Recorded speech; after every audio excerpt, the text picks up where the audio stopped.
One of the things that intrigued me most about the script was the sort of levels and layers of this puzzle.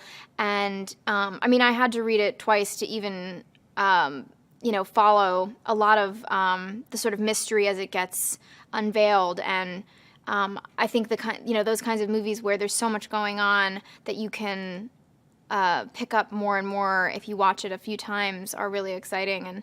And those kind of thrillers, like those, it has that feeling of like a 90s thriller, back when thrillers, were made right. And then obviously Ben and Gavin were hugely exciting to me. Dana works at Living Robotics, and she is an accountant there, and she sort of notices that something doesn't add up financially at Living Robotics, and I think she's maybe not ambitious, but she wants to be included, and she sort of finds it exciting that she gets to be a part of this project, and is a little disappointed when Chris comes in and sort of takes it out from under her, and then is sort of re-energized when it feels like they're going to be working on this together.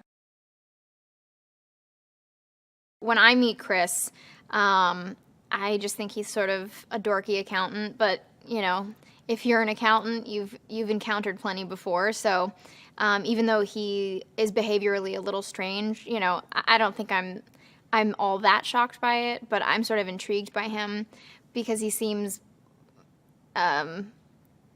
mild-mannered and soft-spoken, but mysterious too. And then obviously when Chris ends up saving Dana from a number of armed mercenaries, he doesn't seem super mild-mannered anymore. It's been interesting working with Ben in this character because he can barely look at me in some scenes because, his character is so uncomfortable. But Ben finds a way to make the oddities so charming that I think Dana is really drawn in and, is even more drawn in by his vulnerability and his strange behavior. So, it's, Ben is also like kind of soft spoken and he's such a big guy. And I think, I